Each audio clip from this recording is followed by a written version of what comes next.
What's going on, people? We are Tottenham TV, back here for another Tottenham update and some really interesting snippets to bring to you guys today. And let's always is with Conte. Yeah, exactly. Every day something interesting is coming out. And today The Athletic have been doing an article, and I'm just going to read you out a few snippets from the article. I'll stop at the end of each snippet so we can review it. But the first one is after the Vitesse game, Antonio Conte told the players they need to be in better physical condition, and this was the last time he ever wanted to see overweight players. Damn. Who do you reckon it is? All of them. Tom Huddleston. Tom Huddleston back from the grave, yeah. In Dombele? That's the obvious one. That's what everyone goes to, but I don't know. I wonder who you think. Kane? The thing is, with overweight, I mean, maybe they're not fat, but maybe overweight in terms of what his standards are. Not Sammy Nasri level, basically. Yeah, I get your point. But I do wonder who he's pointing at, because there's probably a few players who are in a worse condition than others. But I'm glad that he's called them out on it straight away. He hasn't let the dust settle. Hey, look, I've come in and we need you at peak physical condition. I remember under Poch how important being at a peak physical condition was to the way we used to play. And those extra inches you get when you're at the top of your physical game is invaluable. Really absolutely invaluable. It really is. And we need to get every inch possible if we're going to start competing again. And that's fallen by the wayside under Jose. And hopefully Conte can build that back up again. And, you know, talking of Tom Huddleston, this is the next one from The Athletic, and it says, in a bid to increase fitness levels at Tottenham, Antonio Conte has banned ketchup, mayonnaise, butter, oil, and post-training sandwiches. Who do you reckon was on the post-training sandwiches? A few of them. Right? Who do you reckon's handing in their transfer request after that banning order? I remember Tom Huddleston used to say, because Juan de Ramos very famously banned ketchup when he first came to Tottenham, and they were all very much against it, I remember. And in fact, it was so much so they hated him, and obviously they brought in Renap, who very famously allowed everything back in. Yeah. His first act was to put the ketchup back on the table, like, drink up, lads. But Huddleston used to say very famously that when Ramos used to leave the building, everyone used to go to their lockers and get some sweets out of there, get the sweets out of the lockers, and that's why we failed on top four every single year. Ramos was probably a genius. He was probably ahead of his time. Look at him now, banning ketchup. Conte's doing the same. Yeah. But I think, you know, do you reckon they have ketchup at Man City and at Liverpool? Like, I doubt it, you know what I mean? Who allowed the ketchup back in? We banned it ages ago. Who allowed it back? I don't understand. Redknapp allowed it back. So Harry Redknapp is the cause of all our problems. Yeah, basically. Do you reckon we had any ketchup under Pochettino? I don't know. It's hard to say, but it's very dry portions of chips, then, isn't it? Yeah, maybe just a little splodge of ketchup. Yeah, just a little bit. You know, you're not allowed more than a centimetre of ketchup. I just want to show you what my life would be like without ketchup. Very dry. I wouldn't enjoy it very much. Just have some curry sauce, you know what I mean? Do you reckon they're allowed curry sauce? Yeah, right. Yeah, right. I'd love to see that. Oh, no ketchup. I can drown that shit in curry sauce if you like. Go to hell with curry sauce. But Get the gravy out, you know what I mean? Gravy, I wouldn't mind a bit of gravy. If I can substitute to a gravy, I'll take that. The next one from The Athletic is the Tottenham players looked dead and looked like they'd run a marathon after training last week. And this is exactly what this squad has needed. Yeah, they did. The two on line, as we said, for not only last week, after half an hour of a test, they looked they'd run a marathon. And I will show you the stats later, but they have been running more, haven't they? So that shows that they've already increased their output straight away as soon as Conte's in. Yeah, and the last one from The Athletic is there is a feeling within the group at Tottenham now that the players have already learned more in 1 week under new head coach Antonio Conte than in the previous 4 months under Nuno Espirito Santo. It's pretty damning if that's true, because, you know, Nuno should come in and implemented some ideas, and the fact that they've learned more in 1 week than 4 months or 3 months onto Nuno is pretty damning, I would say. Because even if Nuno wasn't, even if he was like people didn't like his methods, at least he should still have methods that people can learn off.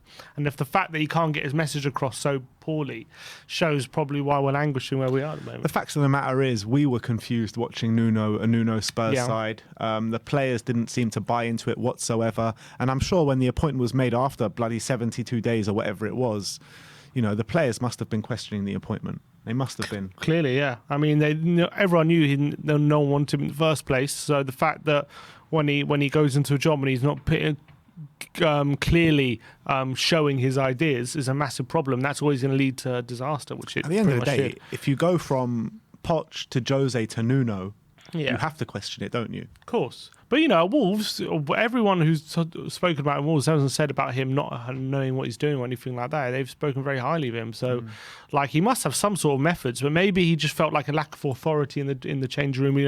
When Conte at the helm, he knows that he's the big dog now in the dressing room. Nuno, might have felt like, first of all, he was lack of respect that he knows he wasn't really wanted, and he had lack of authority within the dressing room. He wasn't the biggest person in the dressing room, but whereas Conte is. Yeah.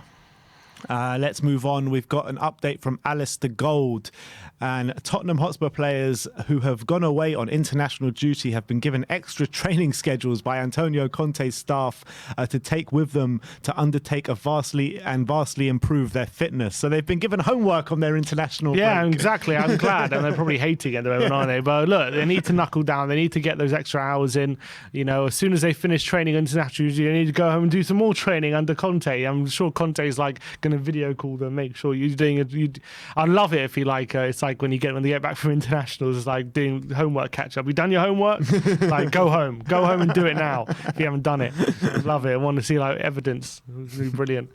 And the next one we're going to talk about is from Sky Sports, some stats to talk to you about. And they say, against Everton, Spurs recorded their highest totals, both for distance covered and high-intensity sprints in any game this season, according to the Premier League tracking data, with the distance covered being 110.9 kilometres and the high-intensity sprints being at 151. And the stats are on screen for you now in terms of how in the other games that we've covered. But the most telling for me is not only is it the highest ever, but look how far it is. Even our best performance of the season was City at home, and look how much more running we've done already in one game than we did in that game, where everyone said we were great and we tried so hard and we were aggressive and intense. And look how much more it wasn't even in that game. Yeah. And obviously comparing it to Man United, look at what a joke that was. But look at the Palace game. Yeah, and Arsenal. Look, we didn't run at all against Arsenal. It was ridiculous.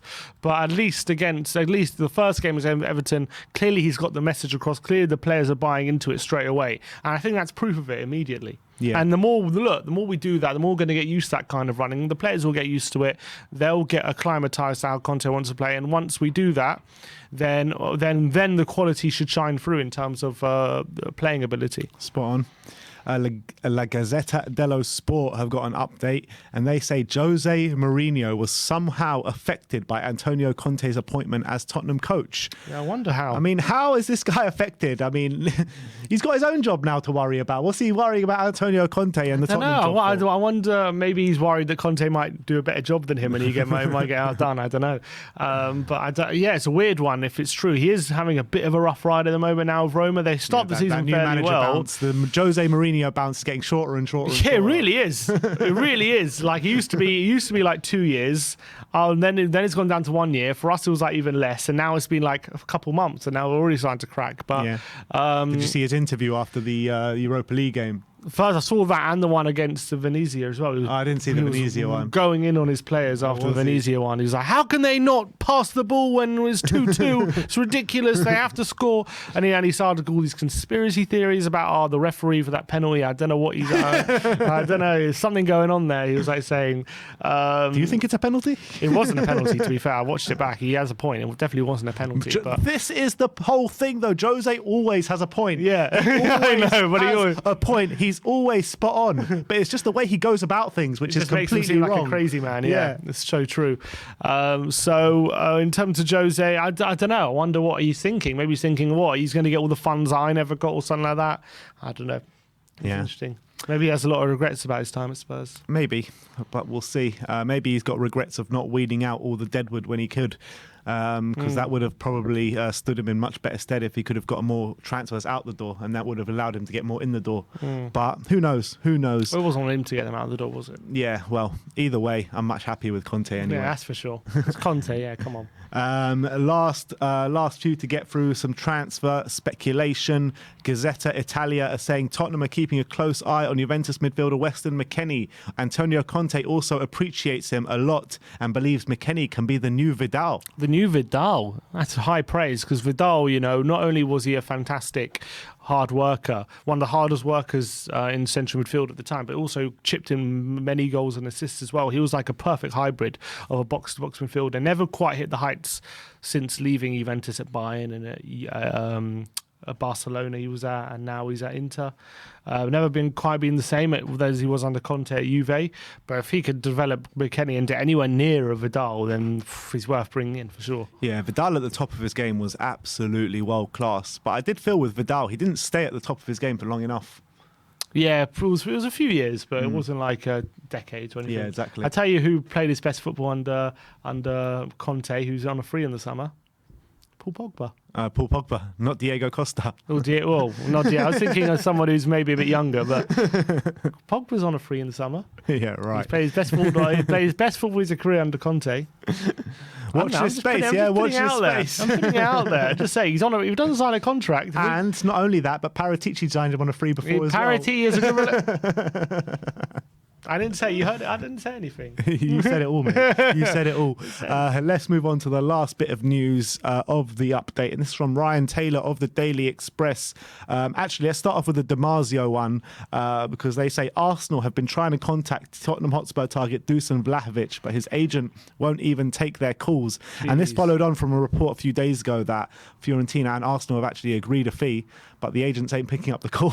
Apparently, Conte's goal, as soon as Conte gets involved, that's it. They can't even acknowledge Arsenal exists anymore. I think that's part of the contract we write, is that you can't take any calls from Arsenal if you're going to sign for us, and that's exactly it. That's probably how petty Levy is. I wouldn't put it past him, but yeah, I hope there's some truth to it that Vlahovic is likely to come in January, because he'd be a fantastic signing, and sounds like Conte really wants him. It sounds like he's convinced, with the obviously in Serie A, Conte's a massive name, and him playing in Serie A, he'll know all about Antonio Conte, and he would be desperate to play for him, rather than someone like Mikel Arteta, who I know he's doing a decent job right now, but he's not the name that Conte is. He's the highest profile Italian name out there, and yeah, he's there's, you could argue maybe Allegri, but I think Conte right now, he's someone you'd be dying to play for if you're a Serie A team. And Spurs, the Italian Revolution with Paratici there as well. It's the perfect place to come from for Serie A. Who did a better job at Juventus, Antonio or Allegri? Well, Antonio built the building blocks, won 3 in a row, then Allegri kind of carried it on. Yeah. So, but then Allegri did better in the Champions League. He got to a couple of finals. That's the thing with Conte. He doesn't have a great European record. He doesn't. He weirdly doesn't have a great European record. It's not hasn't been great, but he still has time. Yeah, that's for sure. And Ryan Taylor, on contrary to what Damasio says, is that Tottenham Hotspur are the only Premier League club serious about signing Dusan Vlahovic at this stage. And, I think that's good news, isn't it? Because there are teams out there that need a striker, Man City, Liverpool, Arsenal, like we just said. So it's good news that we're the only ones really serious at this stage, if that's true. Yeah, that'd be fantastic, and it would be. I think we need to get him in early in January. I think if we wait till the summer, I think our chance we might have missed the boat to get him, because I think he's going to be a lot cheaper. A lot more clubs might look at it, but can I see us stumping up the cash in January to sign him to get ahead of the competition? And so many times before we haven't done so. For example, Sabitzer, I told you we had to get him in January when we could. I think we could have got him in January if we actually pushed the boat out.